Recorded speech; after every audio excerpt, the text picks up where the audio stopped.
Hi, welcome. My name is Dale McCluskey. In this video, I'm going to be responding to and answering questions as relates to the role of influence and control, okay, by way of a method. Now, I know I've gotten a lot of questions here recently on my videos. People go in, they watch how I'm interacting with dogs, and they want to, respond by way of, what's happening. Why does Dale have a certain level of control over a dog?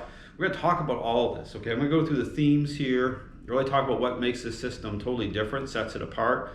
This is a original source system, okay? It answers the questions, okay, as to what represents a process. And this goes way back many years ago. Okay, go watch my videos on my YouTube channel, and you'll hear me talking the same way, all from the beginning, asking the questions from the beginning, like what is a process? So the system of training developed my background, police canine, okay, so with my first police dog, Reuben, and then again doing like a kind of an audit at a certain point, really going in, asking questions. Then again, look around the dog training world. We'll talk about this because I put some of these themes here. This is really what people need to be, should be focused on first, okay, to bring them to a place of asking the questions they need to ask, okay, that is going to point them in the right direction, okay. Start to think about, okay, what's going on here? What is a process? And is it just about, motivating, we'll talk about this, dogs using treats, and then why is it so common for people to end up with a disconnected picture? So here, I mentioned this, so if you can find me, my website, k9pack.com. And so all the information I'm putting here, this is going to give you kind of a crash course somewhat on some, some central themes in the system. However, okay, this is where if you're interested in actually being a trainer of this system, okay, the system of training is very specific, okay, the method matters. I talk about that. So if you're thinking about that, you can find the information here. There's a reason why I have a couple pre-courses, online courses prior to coming here for a week. And in fact, I have a dog trainer certification course coming up April 28th. So you still have time, okay, to complete the courses. So the courses cover a lot of this, gets you kind of dialed in, okay, before you show up here in person for the certification course, okay. So I'm going to touch on some of these themes, but here's the thing, okay, I go into this, you see it on my social media, my Flipping the Script series. I'm putting out a lot of content by way of the dog training community, okay, what's happening. And based on specific information, okay, understand it's about information, okay? This isn't about, you see a lot of personal attacks going on, and I try to shut that down because, this is for the public, okay, understand, or new dog trainers, okay? So, but here's what is going on. You go into this thing about, and understand, I talk about response at a response level, those trainers, balanced, force-free, who jump into a relationship problem when a relationship problem is already happening, okay? That's why you're going to see a dog trainer in the first place. So, so training, okay, is meant to follow a path of an intervention, okay? It's an intervention. It's not a learning-based exercise the way these trainers are marketing, okay? So what they're doing is they're using treats. We'll get more into this as we go along here. This is going to be a multi-part series, okay? So they're using treats, so they're focused on responses in a very superficial way, okay? It's about the sit, the down, the come, the stay, and immediately, okay, they're motivating dogs to respond by way of using treats, motivating agents, okay? And even the depth of the problem here, okay, get into this about the relationship itself, okay, can become its own motivator, not in a good way, okay? And again, I talk about the permissive parenting style. I talk about the parenting styles a lot. It's like a child that goes to the same parent over and over again because they get what they want. They get their ice cream, and the child starts to not go towards a different parent based on the parent's attitude about parent. Perhaps they're already in the authoritative parenting style. So if you look at the permissive parenting dynamic, you'll see the interplay here of certain relationship dynamics that are very similar, okay? Dogs as social animals, understand. So your role in the relationship is absolutely critical. I can't say that enough. But the right way, okay? So here, this gets into this whole thing about blame shifting, okay? You see, this is the out, okay? You'll see through this ideas to what training is, you'll see this blaming dogs, okay? And then dogs end up in shelters, medicated, trainers locked into a managing a problem situation versus changing it. You know, they're like walking on eggshells out in the public. This is where you can't get devices off some of these dogs, okay? They're meant to be a temporary tool. They're an extension of you. They're an extension of the relationship. So when the process itself is defined properly, okay, influences control coming in the right way to, again, change perception of dogs the right way, then things can go away, okay? Again, this is where a lot of these trainers, they don't want to talk about, they won't talk about, when I talk about a process, you know, I'm talking about the current state of the relationship, that intersect point in the relationship where now you've got a relationship problem. Okay, so understand when you watch my videos, we'll talk through this about, you know, control and influence, you know, what's happening, how they're reconciled, but the type of conversation, okay, we'll talk about this type of conversation through and then by way of a interaction-based method by way of intent, okay, dogs understanding the intent, okay, when we get into that, because understand a lot of critical thinking, okay, people have no idea, a lot of critical thinking went into the system of training, okay, years ago, breaking this down, okay, you won't hear any other trainer out there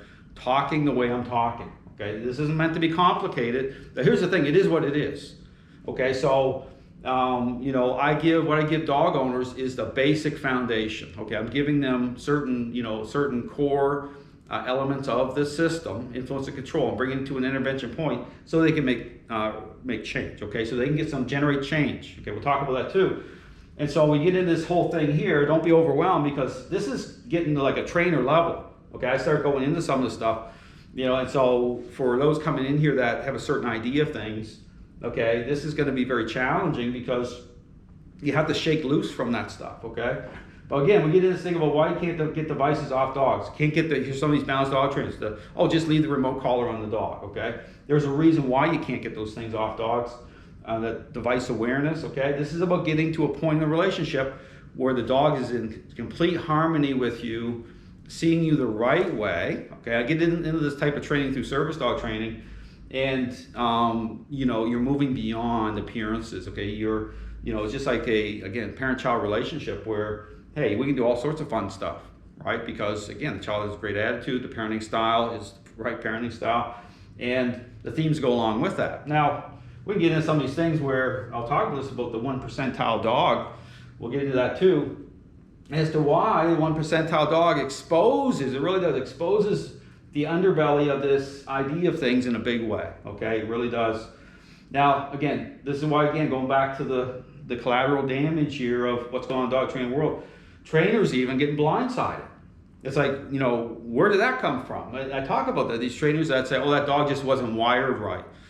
No, what wasn't wired right was this idea as to what training is, okay?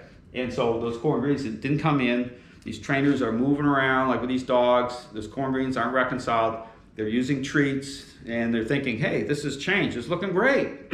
But consider, again, so I keep talking about the parent example, the selfish child, where it's the parent or the professional, so-called professional you're bringing in to help you with a relationship problem, your selfish child, and think about it, the only thought process in their head, because this is what's going on here, is how can I get that child to respond, to perform some good responses so I can reward, and then just like leaving the scene of a crime, I just hand the Santa Claus bag off to the owner and say, just keep doing that, you're good to go, just trust those responses. That's what's going on here, okay? And then the parents, like a couple days later, say, this is the child's behavior, attitude hasn't changed at all. And so we get into bribery, that's what's happening. What are they doing? They're jumping over, they're bypassing, okay? They're turning this into the process into something it's not meant to be. It's superficial, and they're not, aligning, or they're not shining light on the role of the owner properly, okay? And they're not bringing those core ingredients in, influence and control, because this isn't an intentional interaction-based method, okay? The only way you can reconcile these two core ingredients I talk about is through an intentional interaction-based method. That's the only way. Okay, you can't do it through motivating dogs the way these trainers are doing it. Okay, it leaves the door completely wide open to change not happening. Now, I get into, here's the little thing you want to be aware of. This is the little twist here, but I talk about this as well when I get into the depth of this stuff. Is, a couple things you have to consider when you get into any of this is the dog's need level, social need level. So you think about pit bulls having a certain level of need. It's like some kids need a stronger parent, right? So the need level, that matters, okay? As to, the level that the dog can end up holding, what level of control the dog's going to hold through this. And then the owner too, because you're more than an idea of things, okay? It's relationship. It ties in socially, okay? So how you're connecting that way, okay? You're just like your parenting style, how you think, how you're interacting at all points in the relationship throughout the day. So this can override, okay? So if you add, say for example, the dog has a really low level of need, and then the owner is very assertive, they're very confident, they have a certain way about them, related to influence and control. That's just happening throughout the relationship. That's why dog going to say, hey, I had a great dog, great, I never had a problem. But this dog, okay, it's always about, well, no, this dog is then I'm like, okay, you have the right personality type, but the dog's need level, you're got that 1 percentile dog. And so this is when it really matters. It matters anyway with all this, understand, but it has to reconcile. It's got to come together properly to be able to affect change, okay? So, so you might have the right personality type, but then you bring this together. So understand that there's a dynamic here by way of the individual, but understand that these trainers involved in this, they're not seeing any of that, okay? Understand, I can talk about that. And so when you see some of these trainers, and this relates to trainers out there that have the backdrop of the trophies, I talk about those people, they can achieve a very high result